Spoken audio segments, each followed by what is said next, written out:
Hello. Good evening, my dear students. Welcome to Target IES. My name is Akansh Vashist and I have secured All India Rank 20 in Engineering Services Examination 2019. So, in the last video, we left till this here, right?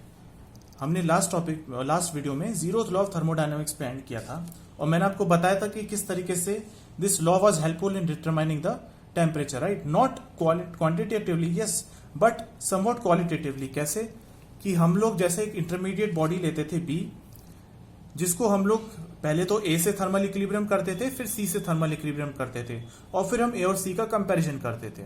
So if they both shows the same reading या फिर same measurement as that of B, तो हम कह देते थे कि ए और सी same temperature पे हैं और इस तरीके से जो बी है बॉडी है वो हम थर्मामीटर बोल देते हैं. ठीक है, सो इस तरीके से हमने लास्ट टॉपिक करा था. Now let's come to the next topic, that is the ideal gas thermometer. So what is ideal gas thermometer? देखिए, जिस थर्मामीटर में आइडियल गैस यूज होती है वो आइडियल गैस थर्मामीटर होती है. और आइडियल गैस क्या होती है?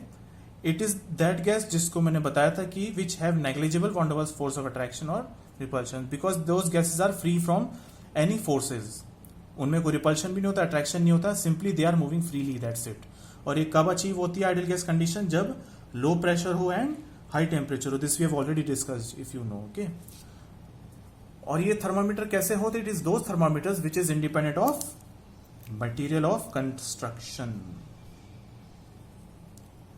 आई mean to say that whatever the material में भी आपका थर्मामीटर जिस भी गैस आइडियल गैस का बना हो, नाइट्रोजन हो, एयर हो, कुछ भी हो, अगर वो आइडियल गैस है, so that all the thermometers irrespective of the gas in that thermometer will give the same reading. So it is in material of construction, right?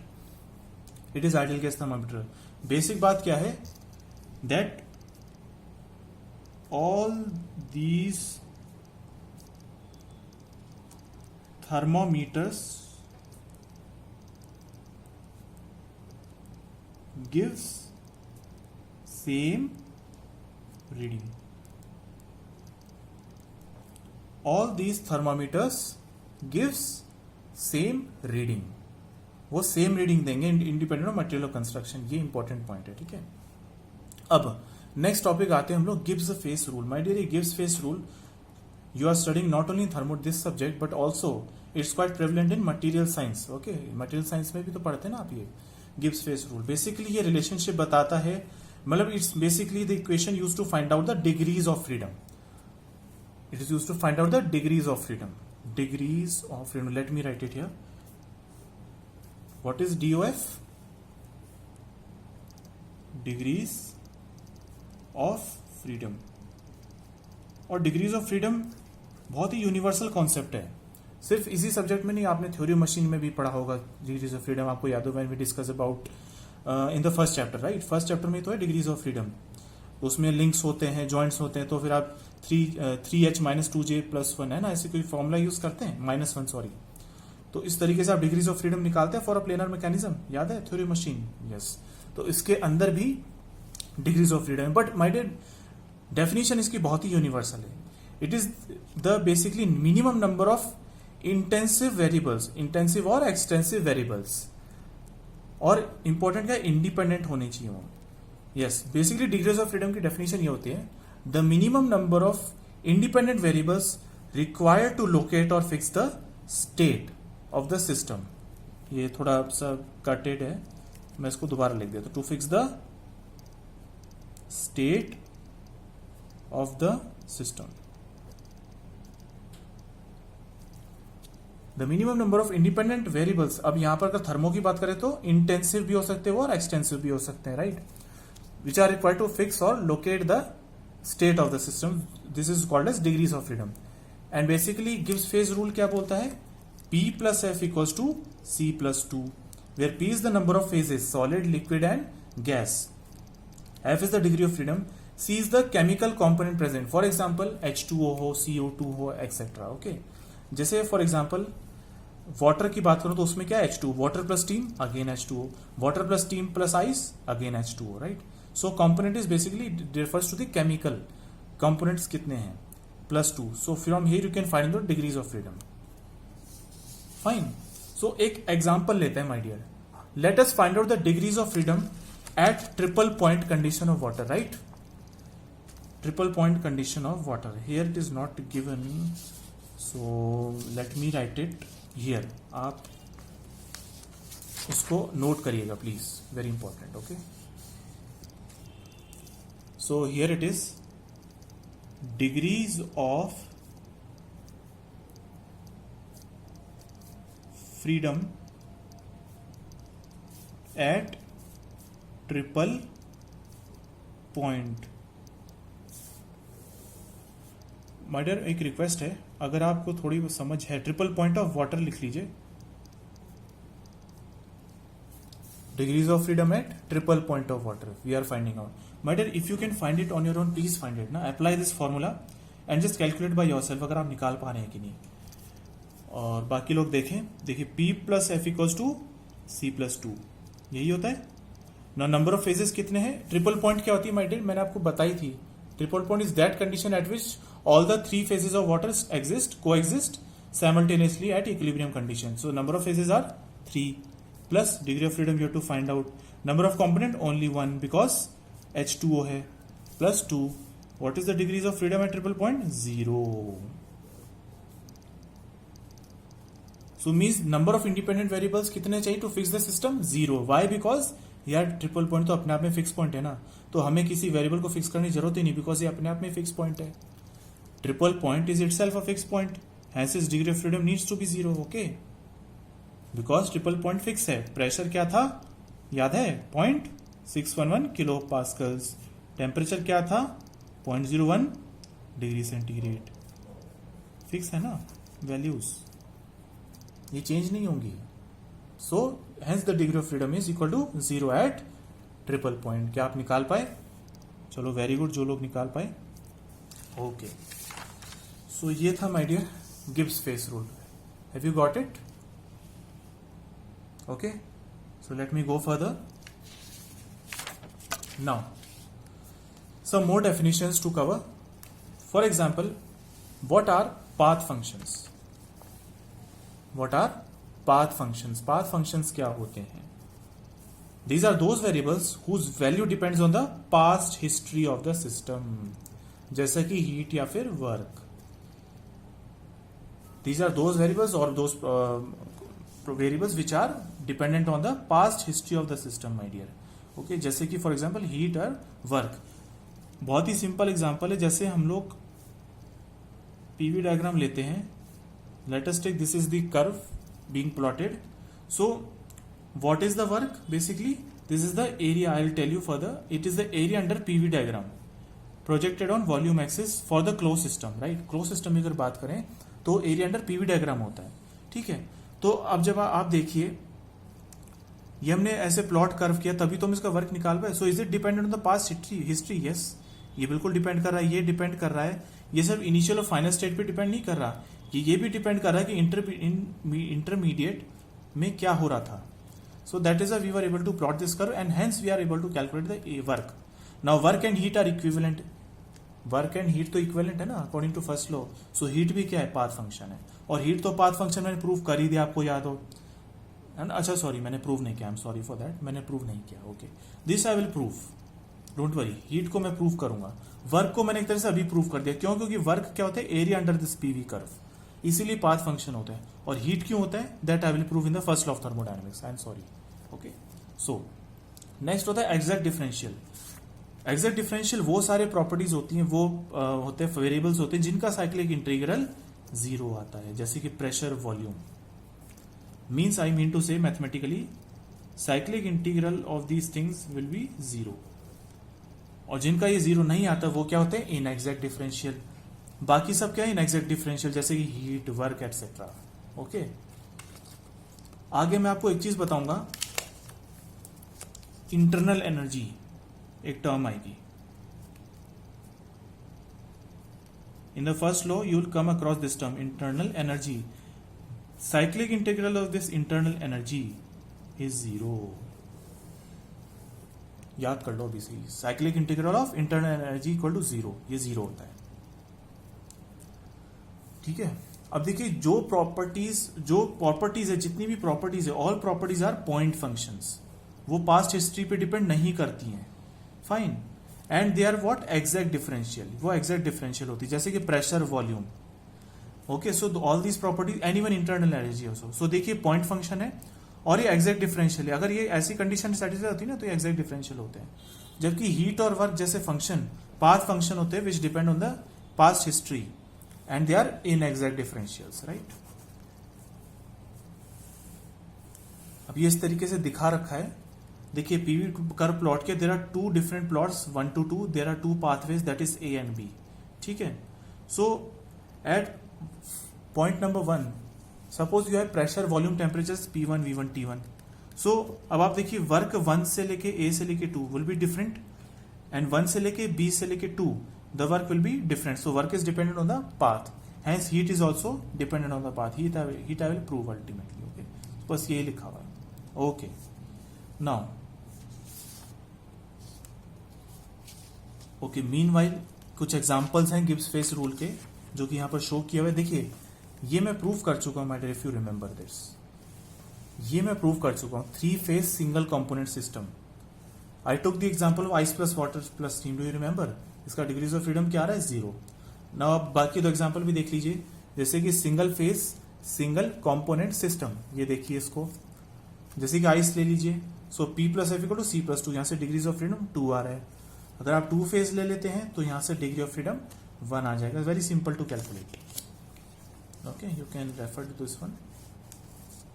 Now let us quickly come to 1 kelvin definition क्या है. मैंने आपको बताया था 1 kelvin की definition में आगे बताऊंगा. ठीक है. और ये हाँ याद करना है, it is a unique reference point having a 0 degrees of freedom known as the triple point. Right, this you should remember. अब 1 केल्विन की डेफिनेशन पे आते हैं.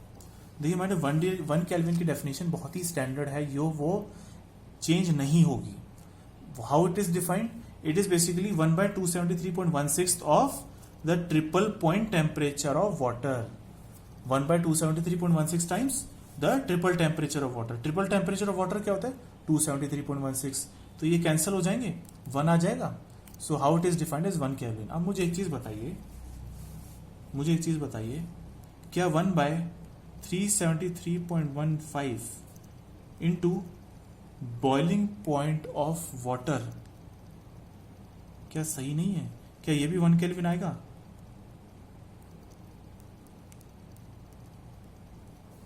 हाँ जी, बिल्कुल 1 केल्विन आएगा यार. इसमें सोचना क्या है? 1 kelvin equal to 1/373.15 into boiling point of water. यही तो होता है boiling point of water, 100 degree centigrade. So ये भी कैंसिल होकर 1 केल्विन आएगा. ठीक है. तो अगर आपसे पूछता है ना 1 केल्विन क्या होता है, sir there are infinite number of ways कि जिससे मैं 1 केल्विन बोल सकता हूं. बट अगर वो बोलता है कि how to define 1 kelvin, this is the unique definition. Otherwise there are lot of many ways to say 1 kelvin क्या होता है. बट 1 केल्विन को डिफाइन अगर करना हो तो वो स्टैंडर्ड डेफिनेशन है. माय डियर, एक क्वेश्चन आ चुका है इंजीनियरिंग सर्विसेज, इसलिए मैं कह रहा हूं. 4 तरीके से उसने 1 केल्विन को डिफाइन किया, उसमें से एक ऑप्शन ये भी था. सो टिक दिस ऑप्शन. राइट, एक क्वेश्चन आया था इंजीनियरिंग सर्विस में. ठीक है. तो पॉइंट फंक्शन, पाथ फंक्शन की मैंने ऑलरेडी बात करी थी. पाथ फंक्शन क्या होता है? जो कि पाथ हिस्ट्री पे डिपेंड करता है, सिंपल. और पॉइंट फंक्शन क्या होते हैं? वो पाथ पे डिपेंड नहीं करते. Point function are the variables whose values does not depend on the path followed. Fine. Pressure, volume वही. ठीक है, सब कुछ वही चल रहा है. और पाथ फंक्शन जो पाथ पे डिपेंड करते हैं. ठीक है, कोई नई चीज नहीं है. ठीक है. तो चलिए माय डियर, यहां पे हमारा 0th लॉ खत्म हुआ.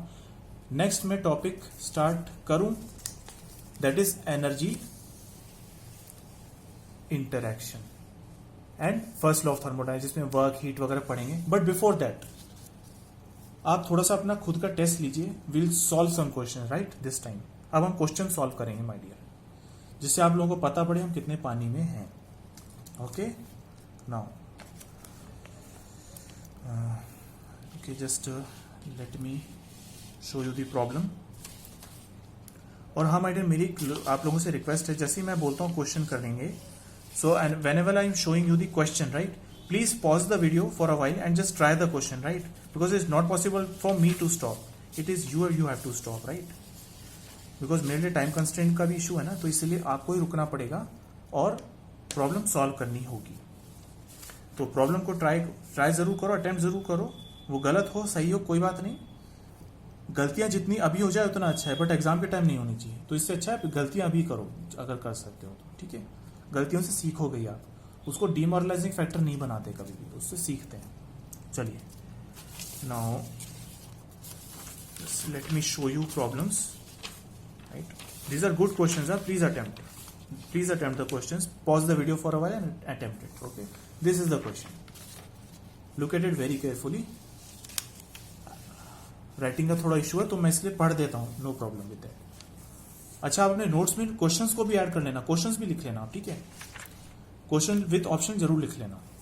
सो question says experimental data obtained from a constant volume gas thermometer, constant volume gas thermometer is shown in the figure below. So my dear, आपको एक पीटी कर्व दिया हुआ है, पी प्रेशर वर्सेस टेम्परेचर।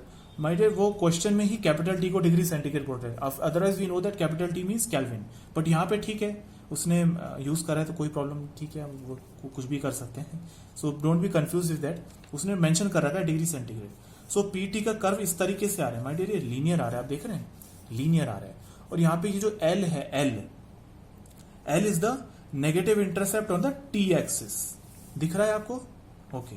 इसी T L की value आपसे पूछी गई है, देखिए this value of L in degree centigrade will be what, you have 4 options, A 373.15, B 1.0, C -100 and D -273.15।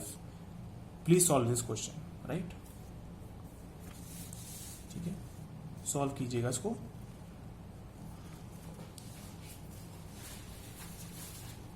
Now look at here, problem is very simple but थोड़ा common sense लगाना है, ठीक है, थोड़ा कॉमन सेंस, दैट्स इट।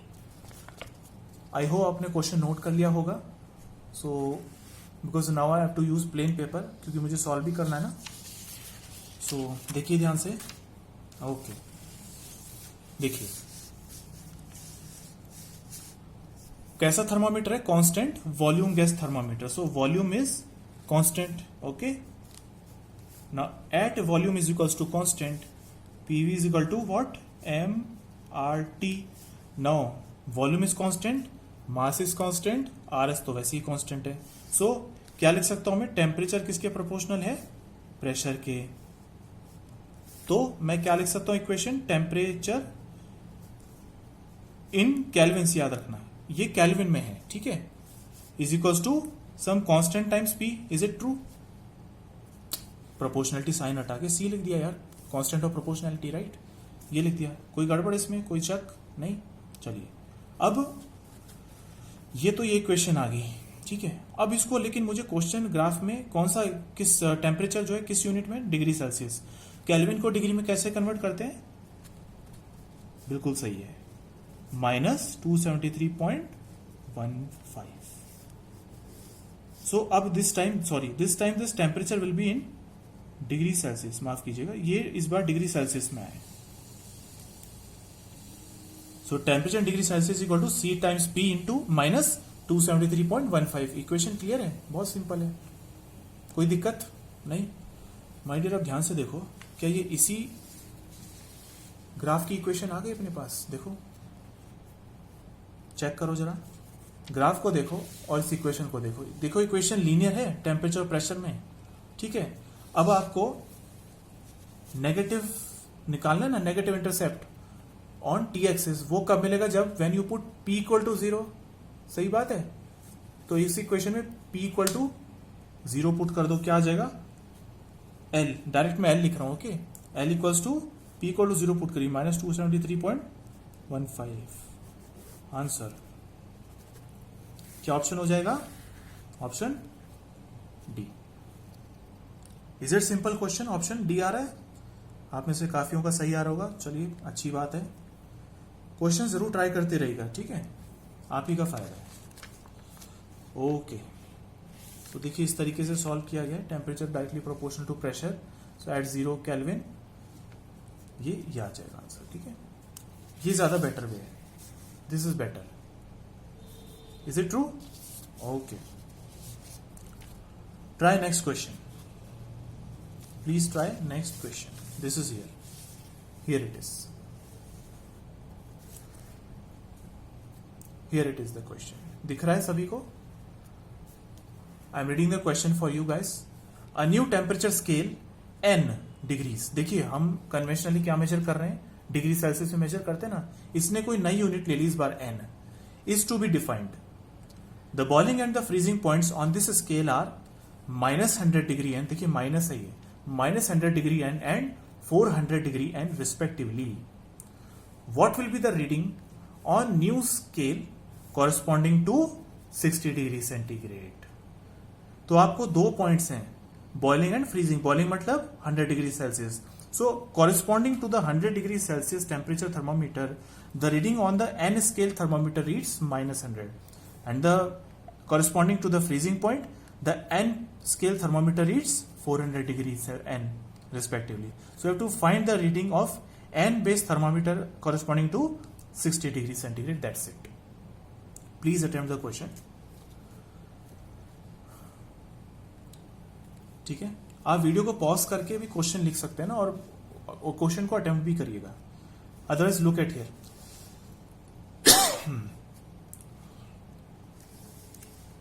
देखिए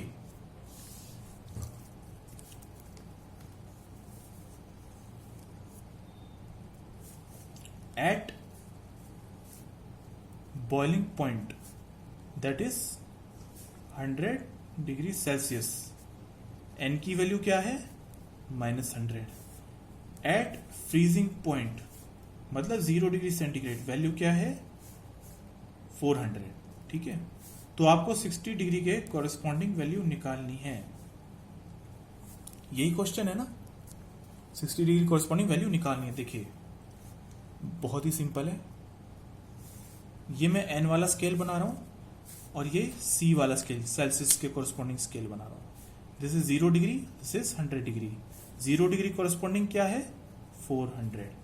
100 degree corresponding क्या है, -100. Fine.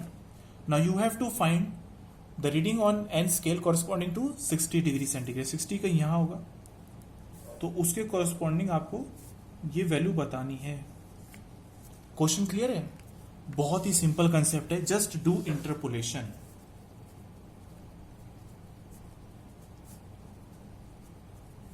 Interpolation करना. इंटरपोलेशन क्या होता है, जैसे कि हमें दो एक्सट्रीम वैल्यूज पे कॉरेस्पॉन्डिंग दो वेरिएबल्स की वैल्यू पता है. जैसे दो वेरिएबल्स ले लीजिए एन और सी, उनकी हमें वैल्यूज पता है कॉरेस्पॉन्डिंगली दो पॉइंट्स पे. सो किसी भी इंटरमीडिएट पॉइंट पे भी हम उसकी वैल्यू पता कर सकते हैं. इंटरपोलेशन मतलब होता है बेसिकली दिया आपको इनको लीनियर बिहेवियर वो रहना है, लीनियर बिहेव अज्यूम करना है, और आप स्लोप्स को इक्वेट करते हैं. इस केस में you equate the slopes are equated. अब देखिए स्लोप्स, इस वाले का स्लोप क्या हो जाएगा, देखिए ध्यान से, n -100 upon 400 -100 equals to c -100 divided by क्या आ जाएगा, 0 -100. Check it.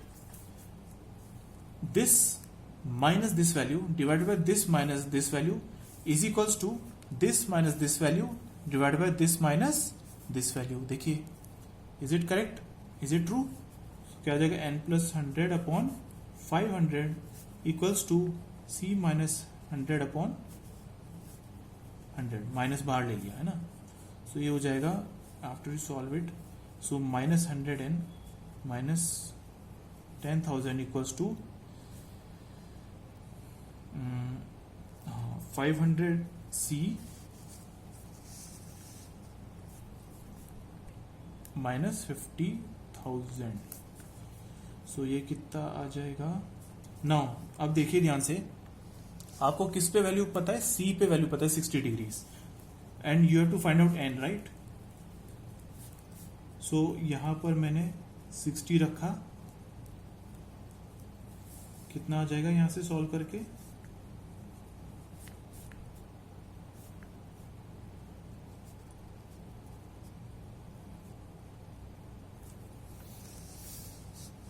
इसको सॉल्व ही कर रहा हूं मैं ना. सो -100 एंड इक्वल्स टू कितना आ जाएगा ये -2।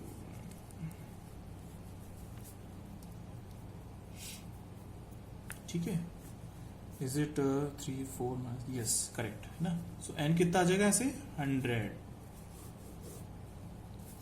कितना आ रहा है 100 आ रहा है। So what will be the value corresponding to 60 degree centigrade, what will be the value corresponding to 60 degree centigrade, क्या आ रहा है 100। yes 100 is the correct answer। okay, आप ही लोगों का आ गया होगा I hope। is it okay now? let's do one more problem, या फिर एक काम करते हैं, we'll solve questions in the next video, right? next video में कर लेंगे हम इसको, ठीक है। so यहाँ तक क्लियर हुआ? okay, thank you so much my dear friends, thank you।